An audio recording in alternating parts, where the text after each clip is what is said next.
사랑하는 자들아, 내가 이제 이 둘째 편지를 너희에게 쓰노니 이 두 편지로 너희의 진실한 마음을 일깨워 생각나게 하여 곧 거룩한 선지자들이 예언한 말씀과 주 되신 구주께서 너희의 사도들로 말미암아 명하신 것을 기억하게 하려 하노라. 먼저 이것을 알지니 말세에 조롱하는 자들이 와서 자기의 정욕을 따라 행하며 조롱하여 이르되 주께서 강림하신다는 약속이 어디 있느냐? 조상들이 잔 후로부터 만물이 처음 창조될 때와 같이 그냥 있다 하니 이는 하늘이 옛적부터 있는 것과 땅이 물에서 나와 물로 성립된 것도 하나님의 말씀으로 된 것을 그들이 일부러 잊으려 함이로다. 이로 말미암아 그때의 세상은 물이 넘침으로 멸망하였으되 이제 하늘과 땅은 그 동일한 말씀으로 불사르기 위하여 보호하신 바 되어 경건하지 아니한 사람들의 심판과 멸망의 날까지 보존하여 두신 것이니라.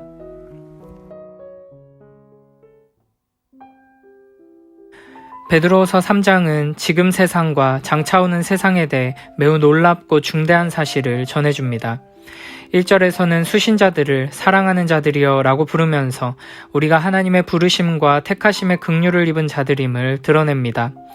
거짓 교사들은 더러운 정욕을 쫓아 세상의 더러움과 썩어짐으로 되돌아가지만 우리는 하나님의 사랑을 받고 그 사랑 안에 거하며 그 사랑을 드러내는 교회라는 것입니다. 우리는 하나님의 신실하신 언약적 사랑을 받은 자들이니 거짓 교사들처럼 되지 말아야 하고 그럴 수도 없는 자들입니다. 또한 이 둘째 편지를 너희에게 쓴다 라고 말합니다. 여기서 둘째 편지는 베드로 후서를, 첫 번째 편지는 베드로 전서를 말합니다. 그는 이 두 편지로 너희의 진실한 마음을 일깨워 거룩한 선지자들이 예언한 말씀과 주 되신 구주께서 너희의 사도들로 말미암아 명하신 것을 생각나고 기억하도록 하겠다고 말합니다. 1장에서도 베드로는 주의 강림하심에 관하여 자신이 변화산에서 경험한 사건보다 더 확실한 예언의 말씀을 생각나게 하고자 한다고 말했습니다. 베드로 사도는 여기에서도 우리에게 있어 가장 중요한 것은 이미 우리에게 전해진 기록된 성경 말씀의 권위를 존중하며 그 말씀을 생각하고 기억하는 것임을 강조하는 것입니다. 마지막 때를 살아가는 우리는 다시 오실 주님을 기다리며 그분의 약속을 붙들고 살아가야 합니다. 지금 부활 승천하셔서 하늘 보좌 우편에 앉아 온 세상을 통치하시는 주께서 그의 원수가 발등상이 되기까지 기다리셨다가 그 마지막 날에 구주로 오셔서 세상의 심판과 재창조를 완성하실 것이라는 하나님의 말씀과 약속을 기억하며 붙들어야 하는 것입니다. 그리고 이 약속을 붙들고 소망 안에서 살아가는 우리에게 주시는 명령은 다름 아닌 사랑입니다. 요한일서 3장 23절에서는 이렇게 말씀하십니다. 그의 계명은 이것이니 곧 그 아들 예수 그리스도의 이름을 믿고 그가 우리에게 주신 계명대로 서로 사랑할 것이니라. 아멘. 결국 교회가 세상의 종말에 관하여 기억하며 붙들어야 할 말씀은 하나님의 말씀뿐이며 우리가 지켜야 할 명령은 오직 예수 그리스도의 사랑의 명령뿐이라는 것입니다. 이어서 베드로는 말씀을 대적하는 거짓 교사들의 허망하고 거짓된 말들의 잔치가 얼마나 더러우며 욕된 것인지, 또한 그런 거짓말들이 어떻게 그들 자신의 심판과 멸망의 증거가 되는지를 상세하게 이야기합니다. 3절에서는 말세에 조롱하는 자들이 와서 자기의 정욕을 따라 행하며 조롱한다고 말합니다. 거짓 교사들이 자기 자신의 정욕에 따라 자의적으로 성경을 읽고 가르치면서 하나님의 말씀을 무시하고 조롱한다는 것입니다. 성경에 기록된 예언의 말씀들은 우리의 경험이나 상상을 뛰어넘는 미래에 관한 것이며 하나님께서 가져오시는 하늘에 속한 실제에 관한 것들이어서 우리의 제한된 경험과 이성의 능력으로 쉽게 이해하고 판단하기 어려운 내용들이 많습니다.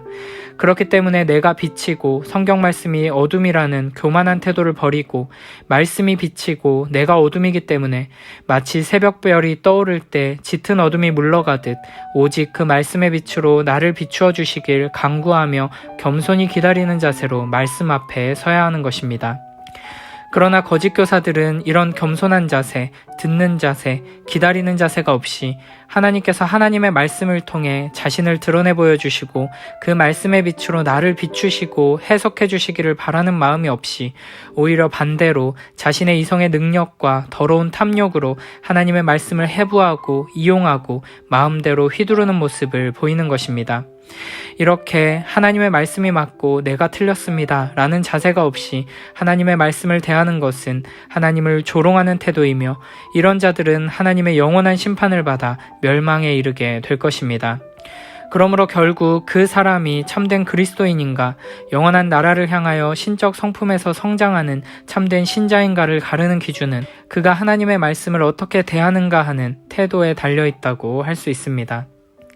이어서 4절에서 거짓 교사들이 그리스도께서 다시 오신다는 약속은 어디 갔느냐, 조상들이 잠든 이래로 만물은 창조 때부터 그랬던 것처럼 그냥 그대로 있지 않느냐 라고 말하는 것은 그들의 어리석고 악한 특성을 잘 보여주는 것입니다. 그들은 성경에 명백하게 기록되어 있는 약속의 말씀을 무시하고 자신들의 눈에 보이는 대로 자신의 경험에만 의존해서 판단하고 있는 것입니다. 그리고 이들이 이렇게 말씀대로 믿지 않고 직접 보고 듣고 경험하는 것을 통해 검증된 것만 받아들이는 이유는 결국에는 이들이 자기의 정욕을 따라 생각하고 판단하기 때문입니다. 애굽에서 이스라엘 백성을 이끌어내실 때 하나님께서는 모세를 통하여 바로왕 앞에서 10가지 재앙을 일으키셨습니다. 만일 눈으로 보고 경험하는 것에 근거한다면 바로왕은 그 눈앞에 펼쳐진 기적들을 확실히 보았기 때문에 믿었어야 했습니다. 하지만 그렇지 않았습니다. 또한 그 많은 기적들을 함께 목격하고 홍해가 갈라지는 기적의 한복판을 지나 광야에서 그 많은 기적들을 경험했어도 그때 광야에 있던 이스라엘 백성이 모두 믿고 가나안 땅에 들어간 것은 아니었습니다. 예수님의 경우도 마찬가지입니다. 병자들을 고치고 굶주린 백성을 기적적으로 먹이시며 심지어 죽은 자를 살리셨어도 그것을 듣고 본 자들이 모두 믿은 것은 아니었습니다. 믿음은 기적을 보고 경험한 데에서 나오지 않기 때문입니다. 그 마음에 자기의 정욕을 따라 생각하고 판단하겠다는 완악한 마음이 있는 한 거짓 교사들은 그들의 눈앞에서 종말의 완연한 증거들이 펼쳐져도 결단코 성경에 기록된 약속의 말씀의 신실함을 믿지 않으려 할 것입니다. 사실 저들이 만물이 창조의 처음부터 이와 같이 계속 있다고 주장하는 것도 기록된 말씀이 가르치는 바와 다릅니다. 노아 때의 세상은 물의 넘침으로 말미암아 멸망했습니다. 창조의 처음부터 그대로 있었던 것이 아닌 것입니다. 그러나 그들의 마음속에 가득한 정욕으로 인해 이 세상에 종말이 있고 심판이 있다는 것을 거부하며 받아들이지 않고 있는 것입니다. 그러나 참된 신자들의 마음속에는 그 보배롭고 큰 약속들이 살아있는 소망으로 채워져 있습니다. 우리는 우리 안에서 날마다 생명과 경건을 향하여 새롭게 하시는 성령의 역사를 통해 이 약속을 확신할 수 있으며 장차 오셔서 완성하실 그 영원한 나라의 의와 생명과 하나님의 임재를 누리며 살아갈 수 있습니다. 5절부터 7절에서는 거짓 교사들이 세상은 처음부터 그대로 있다고 조롱한 것에 대해 반박합니다. 사실상 거짓 교사들이 이렇게 말하는 것은 결국 하나님은 아무 일도 하지 않으며 혹시 없을지도 모르고 설령 있다고 해도 결코 세상에 간섭하지 않는 존재라고 주장하는 것이나 다름없습니다. 이에 대해 베드로는 하나님께서 온 세상을 말씀으로 창조하신 후에 이 세상을 그저 내버려 두신 것이 아니라 계속해서 그 말씀의 능력으로 붙드시고 유지시키고 계신다고 말합니다. 그러니까 창조 이후로 세상이 그대로 있는 것처럼 보이는 것은 하나님이 없거나 아무 일도 안 하신다는 증거가 아니라 반대로 하나님께서 지금도 매 순간 능력의 말씀으로 역사하신다는 증거라는 것입니다. 하나님께서는 이 세상을 창조하실 때에만 일하신 것이 아니라 그 이후 단 한순간도 세상을 놓지 않으시고 일하고 계십니다. 히브리서 1장 3절에서 그의 능력의 말씀으로 만물을 붙드시며 라고 표현하는데 이는 하나님께서 이 세상을 짊어지고 이끌고 가고 있다는 말입니다.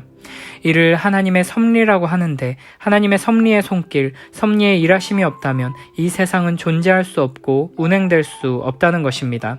하나님께서는 그의 말씀으로 창조하신 세상을 오늘도 매 순간 그의 말씀으로 계속해서 붙들고 계십니다. 만일 하나님의 이러한 선하시고 신실하신 일하심이 없다면 세상은 단 한순간도 존재할 수 없는 것입니다. 5절에서 베드로 사도는 거짓 교사들이 이 사실을 일부러 잊으려 한다고 말합니다. 거짓 교사들은 더럽고 썩어지고 허무한 이 세상에 속해 살아가면서 점점 더 부패한 성품으로 변질되어 갔습니다. 그래서 결국 영적인 시력을 잃어버리고 그리스도의 십자가의 죄사함과 다시 오심으로 심판하실 것에 대한 지식도 잊어버리고 더 나아가 고의적으로 잊기를 원하는 단계까지 나아가게 된 것입니다. 이들은 이 세상이 처음부터 그대로 있다는 사실을 확인하며 하나님이 아무 일도 안 하시거나 하나님이 없다는 결론을 내립니다. 그러나 하늘이 옛적부터 있는 것과 땅이 물에서 나와 물과 땅이 분리되어 있는 것도 모두 하나님의 말씀의 능력으로 이루어진 일이고 지금까지 하나님의 말씀의 능력으로 이렇게 유지되고 있는 것입니다. 그리고 노아의 시대에 이 창조와 섭리의 말씀의 능력을 하나님께서 거두셨을 때 온 세상이 물로 뒤덮이는 무서운 심판이 임했습니다. 그러므로 거짓 교사들은 세상을 창조하신 능력의 말씀, 그리고 그 피조된 세상을 붙들고 유지했던 바로 그 말씀이 동시에 노아의 시대에 종말에 관한 약속의 말씀을 듣지 않고 조롱하는 자들을 심판했던 바로 그 말씀이라는 것을 기억해야 합니다. 그리고 그 하나님의 말씀이 지금도 이 세상을 붙들고 있으며 경건하지 못한 자들이 심판을 받아 멸망을 당할 날까지 이 세상을 보존하고 있다는 것을 기억해야 합니다. 결국 하나님의 말씀을 무시하고 조롱하는 거짓 교사들의 불경검과 어리석음은 마치 자신들이 서 있는 토대를 허무는 것과 같습니다. 자신들의 생명을 보존해주는 밧줄을 스스로 무시하며 끊어버려 끝이 없는 수렁에 멸망에 빠져버리는 어리석고 비참한 모습인 것입니다. 그러므로 우리는 이 세상이 존재하는 자체가 하나님의 선하시고 신실하신 일하심의 증거임을 기억하며 이 모든 것을 창조하신 하나님의 말씀이 이 모든 것을 섭리하고 계시고 마지막에는 심판하고 완성하실 것임을 기억해야 하는 것입니다.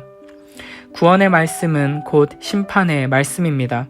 그 말씀을 받는 자는 건짐을 받지만 받지 않는 자는 심판을 피하지 못할 것입니다. 거짓 교사들이 지금 무시하고 조롱하며 버린 그 말씀이 마지막 날에 그들을 불로 심판하게 될 것입니다. 그 심판의 불에 떨어지지 않으려면 지금 이 구원의 말씀을 붙들어야 합니다. 이 하나님의 말씀, 창조와 섭리와 심판의 영원한 능력의 말씀을 굳게 붙들고 이 말씀을 통해 우리 구주 예수 그리스도를 아는 지식으로 나아가며 의와 생명과 영원의 신적 성품에 참여하고 그 부르심과 택하심을 굳게 하는 우리 모두가 되길 축복합니다.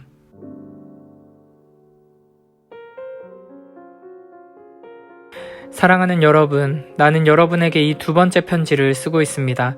두 편지로 나는 여러분의 기억을 되살려서 여러분의 순수한 마음을 일깨우려고 합니다. 그렇게 해서 거룩한 예언자들이 이미 예언한 말씀과 주님이신 구주께서 여러분의 사도들을 시켜서 주신 계명을 여러분의 기억 속에 되살리려는 것입니다. 여러분이 무엇보다 먼저 알아야 할 것은 이것입니다. 마지막 때에 조롱하는 자들이 나타나서 자기들의 욕망대로 살면서 여러분을 조롱하여 이렇게 말할 것입니다. 그리스도가 다시 오신다는 약속은 어디 갔느냐? 조상들이 잠든 이래로 만물은 창조 때부터 그러하였듯이 그냥 그대로다. 그들이 이렇게 말하는 것은 하나님의 말씀으로 하늘이 오랜 옛날부터 있었고 땅이 물에서 나와 물로 말미암아 형성되었다는 것과 또 물로 그때 세계가 홍수에 잠겨 망하여 버렸다는 사실을 그들이 일부러 무시하기 때문입니다. 그러나 지금 있는 하늘과 땅도 불사르기 위하여 그 동일한 말씀으로 보존되고 있으며 경건하지 못한 자들이 심판을 받아 멸망을 당할 날까지 유지됩니다.